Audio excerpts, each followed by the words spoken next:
Hey everyone, Taryn here, and today I want to talk to you about Paladin Tanking in Final Fantasy XIV. Now, in order to become a Paladin Tank, you'll have to be at least a level 30 Gladiator and a level 15 Conjurer. When you first open up your game client, you'll be taken into the character creation menu. Go through and have fun picking all your different stuff from your race to your birth date to your god. The only thing you need to make sure you select to be a tank is a Gladiator. Now, after the initial cutscene, you'll be dropped into the city of Valda right in front of the Adventurers Guild. Off to your right will be an NPC who will give you a quest to go inside the Adventurers Guild. Go in here, complete this quest with the NPC, and pick up your first main storyline quest. This quest will send you all over the city, with one of the stops being the Gladiators Guild. Now, if you look at my map, you can see I'm right in front of the Coliseum entrance. Take the right door, and after your cutscene, you're going to take the very next right door. Behind the counter in the Gladiators Guild will be Lulutsu. Talk to this person to complete your first quest, and then the very next quest you'll be able to do is joining the Gladiators Guild. Now, once you join the guild, you'll need to speak to Mila, and she will start you on the path to become a Gladiator. Now, as you're aware, as you go up in level, you gain stats. You also gain bonus attribute points. Now, a Gladiator's main stats are going to be Strength and Vitality. I highly suggest you put some of your points as you level into Strength. This will increase the physical damage you output, which means you will kill mobs faster. I know it's always nice to have high vitality and a lot of hit points, but it doesn't help you level as quickly. Now I want to talk to you about the different abilities you have as a Paladin tank. Specifically, we're going to go over the Gladiator's ability in this video. First, Fast Blade is your skill you'll start out with. Fast Blade is a damage dealing attack which will hit with a potency of 150. This attack costs 70 tactical points. At level 2, you'll be awarded Rampart, and it reduces damage taken by 20% for 20 seconds. You should use this ability when you initiate combat. This will allow your healer and group to get into position without you taking too much damage. The ability is on a 90-second cooldown. At level 4, you'll be awarded Savage Blade, and this is your first threat building attack. It delivers an attack with a potency of 100 and will increase threat. The attack costs 60 tactical points. Fight or Flight will be awarded at level 6 and increases physical damage dealt by 30% for 30 seconds. Again, this is another ability you should use as you're initiating combat. This ability has a 90-second cooldown. Flash is awarded at level 8 and increases threat in all nearby enemies. It also causes the effect of Blind for a duration of 12 seconds. Blind obscures the target's vision until it wears off. Affected targets will have Blind scroll next to them and will reduce their melee accuracy.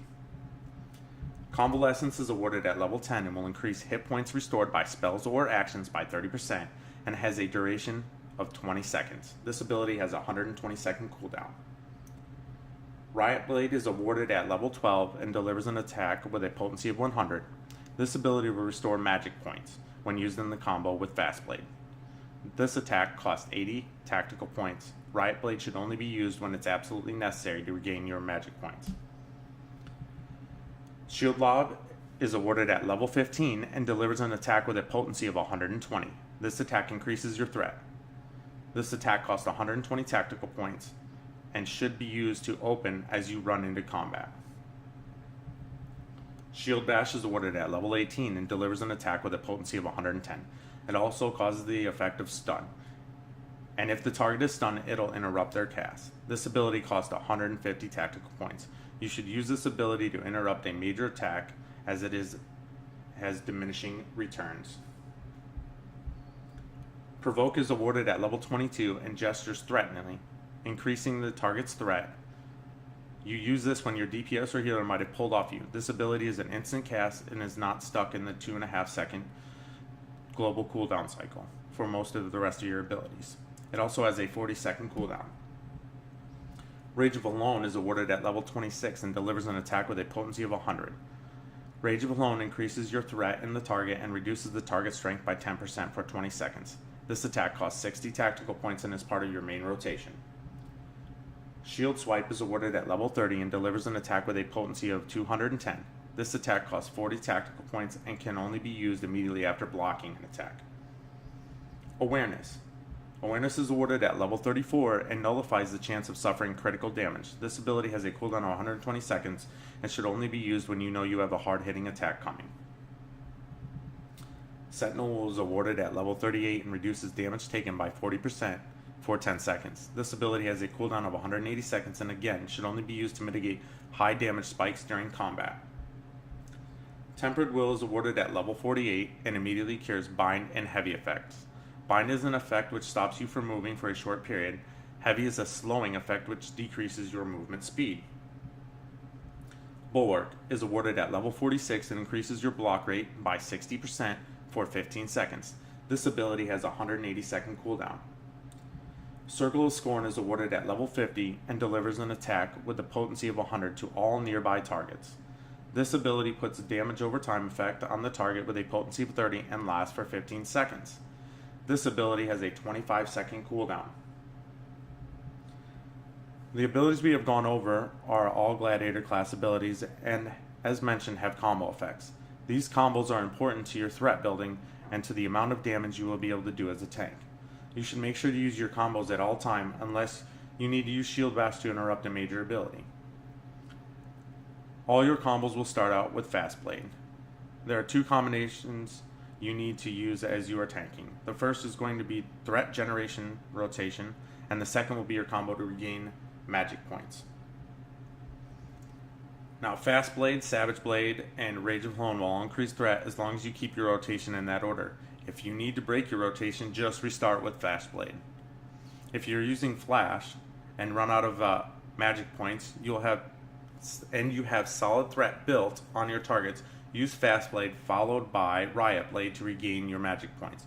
Riot Blade on its own will not regain magic points.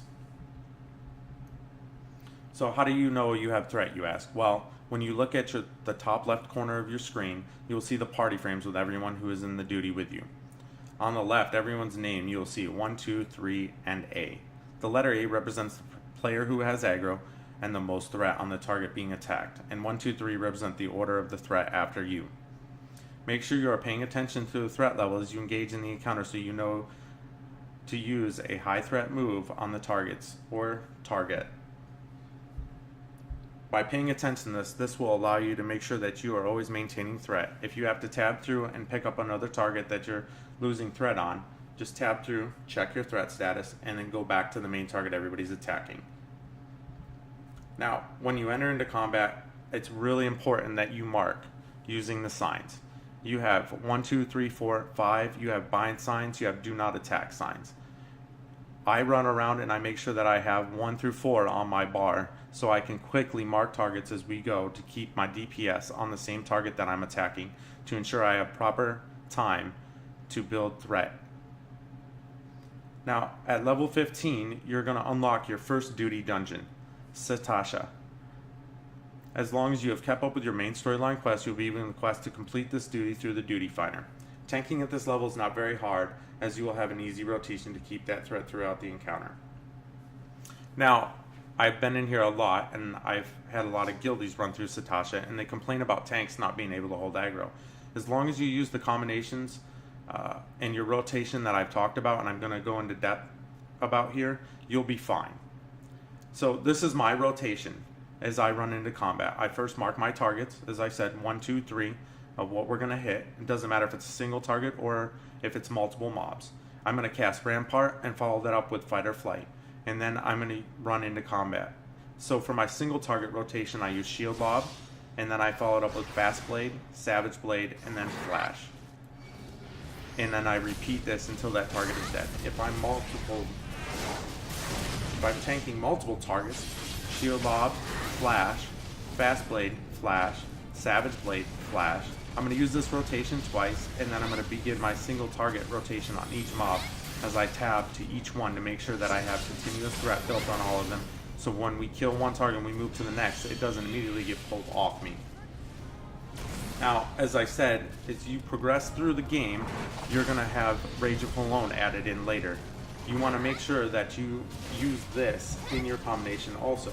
So for your main rotation, it should go Shield Lob, Fast Blade, Savage Blade, Rage of Cologne, and then you're going to rinse and repeat on a single target. And again, if this is for a multiple target rotation, you're going to Shield Lob, Flash, Fast Blade, Flash, Savage Blade, Flash, Rage of Cologne, Flash. and then you can rinse and repeat and go into your single target rotation for multiple mobs. In the next video, we're going to go over the conjuring path of what you will need. If you have any questions, feel free to let me know, leave a comment below, and like if you like this video. Also, you can find me at Terran23 Entertainment on Facebook and Terran23 Entertainment on YouTube. If you want to send me an email, it's Terran23@hotmail.com, and as always, you can find me streaming at www.twitch.tv Terran23. Thanks for watching, and I'll talk to you all next time.